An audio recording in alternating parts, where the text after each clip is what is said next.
नमस्कार दोस्तों, बहुत बहुत स्वागत है मेरे यूट्यूब चैनल फार्मिंग नॉलेज पर। तो दोस्तों, आज का मेरा टॉपिक है गोबर खाद किसानों के लिए वरदान। इसी के विषय में हम आपको विशेष जानकारी देने का प्रयास कर रहे हैं कि कब कितना गोबर डालना चाहिए अपने तालाब में, कब डालना चाहिए और कैसा गोबर डालना चाहिए। दोस्तों, किस किस जानवरों का गोबर हम अपने तालाब में डालें और कैसे डालें, उसको डालने की विधि क्या है जिससे ज़्यादा फ़ायदा हो, डालना कब बंद कर दें। ऐसा भी नौबत आता है कि हमें गोबर डालना अपने तालाब में बंद भी करना पड़ता है। जैसा कि आप जानते हैं, अति सर्वर्थ वर्जयेत मीन्स किसी भी चीज़ का अधिकता नुकसानदेह होता है बंधुओं। तो ज़्यादा जब आपके तालाब में गोबर हो जाएगी तो उस समय आपको दिक्कत का सामना करना पड़ेगा। इसलिए आपको समय समय पर सही मात्रा में गोबर डालना चाहिए, और अगर लगे कि तालाब में गोबर की मात्रा अधिक हो गई है तो उस पोजीशन में गोबर आपको बंद कर देना पड़ेगा और आपको चूने का प्रयोग करना पड़ेगा। तो यही आज का मेरा टॉपिक है। आशा करते हैं कि मेरा वीडियो आपको अच्छा लग रहा होगा।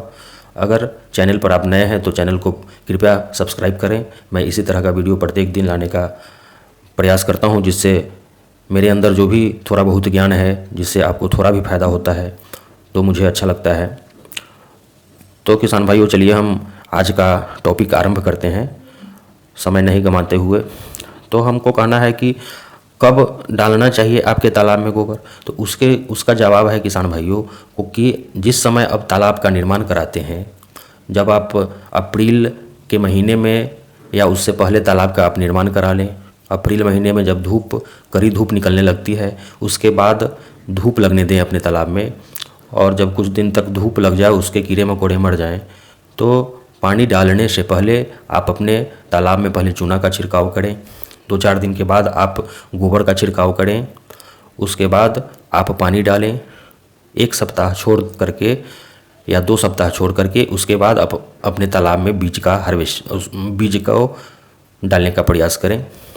बीज को डालें, तब जा कर के आपको बेहतर फ़ायदा होगा। यानी कि बीज डालने से पहले 15 दिन पहले अगर आप गोबर डाल देते हैं तो प्लेंटन का निर्माण हो जाएगा आपके तालाब में, और जैसे ही मछलियां आप डालेंगे तो उनको अलग से आपको भोजन देने की आवश्यकता नहीं होगी। वही प्लेंटन को खा करके आपके मछलियों का बहुत अच्छा ग्रोथ होने लगेगा। तो अब हम आगे आपको बताएंगे कि ये तो हो गया जिस समय आप तालाब निर्माण करते हैं उस समय डाल दें।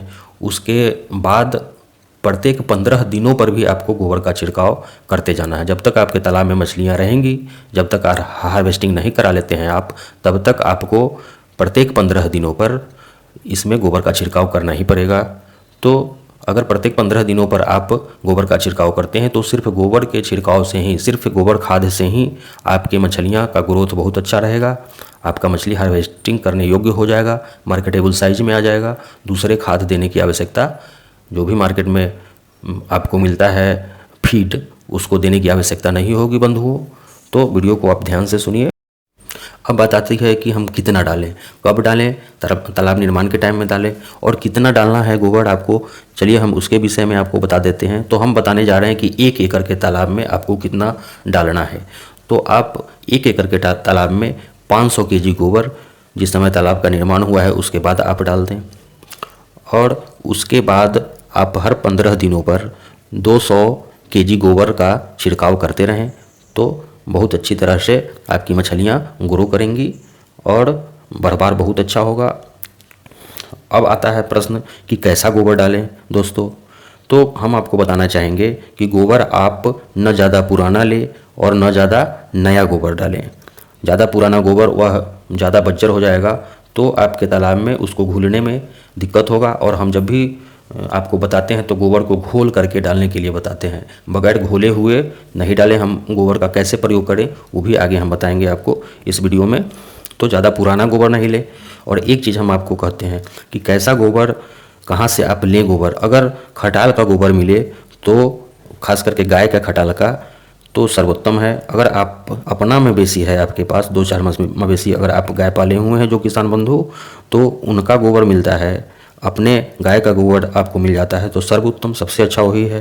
क्योंकि देहात से आप जब गोबर खरीदते हैं दोस्तों दूसरे आदमी से, तो जिनको गोबर बेचना होता है वो मिट्टी वगैरह खरपतवार उसमें मिला देते हैं, तो वो ज़्यादा फ़ायदेमंद नहीं होता है। आप खरीदते हैं तो आपको पैसे भी लग जाता है और मछलियों के लिए ज़्यादा फ़ायदेमंद वह नहीं होता है बंधुओं।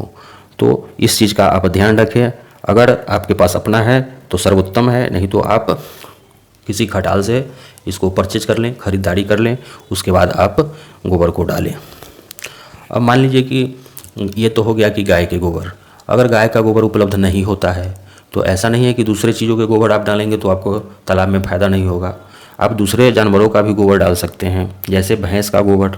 अगर आपको भैंस का गोबर मिलता है तो वो भी आपको 500 किलो डालना पड़ेगा।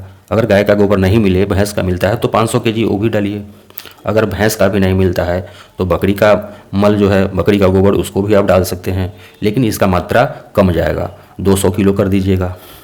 उससे भी नहीं, अगर बकरी का भी नहीं मिलता है, बत्तख का अगर गोबर मिलता है तो इसका मात्रा और भी कम कर दीजिए, आप 100 किलो गोबर डालिए। और दूसरी है कि बत्तख का भी उपलब्ध नहीं हो, मुर्गी का गोबर अगर मिलता है, आपको बिस्टा मिलता है तो 200 केजी इसको डालिए।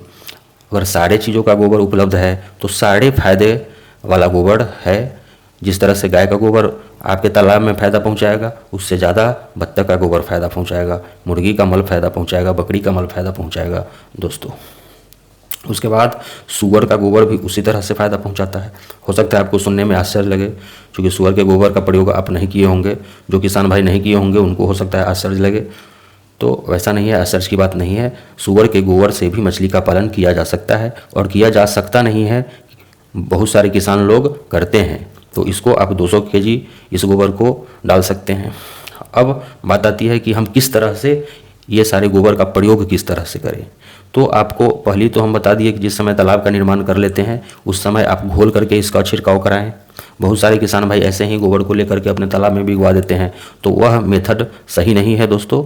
जब भी गोबर डालें तो किसी बड़े से टब वगैरह में इसको घोल लें, घोल बना करके पतला घोल लें, और उसके बाद बाल्टी के माध्यम से आप समूचे तालाब में इसका छिड़काव कराएं।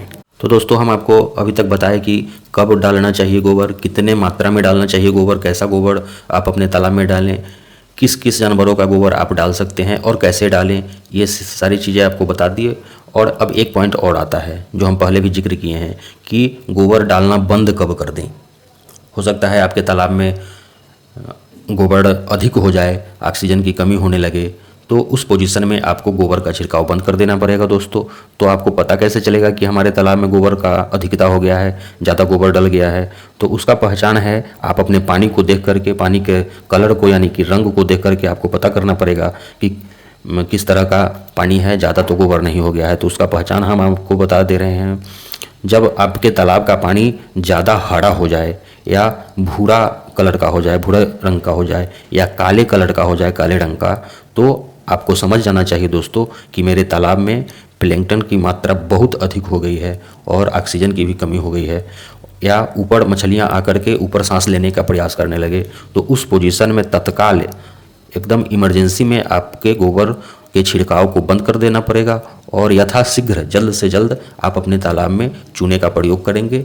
और अगर संभव हो सके तो तालाब का कुछ पानी निकलवा करके और उसमें नया पानी ऐड करवा दें। अगर निकलवाने का व्यवस्था नहीं है, नया पानी ऐड करने का आपके पास सबमर्सिबल बोरिंग वगैरह का व्यवस्था है, तो उससे आप नए पानी को ऐड कर दें अपने तालाब में, तो आपके समस्या का समाधान हो जाएगा दोस्तों। तो आशा करते हैं कि वीडियो आपको अच्छा लगा होगा। अगर वीडियो अच्छा लगा होगा तो लाइक कीजिए, सब्सक्राइब कीजिए चैनल को, कमेंट करके जो भी सवाल होगा गोबर संबंधी, गोबर खाद संबंधी तालाब के लिए, उस विषय में हमसे प्रश्न पूछ सकते हैं आप। चलिए, धन्यवाद।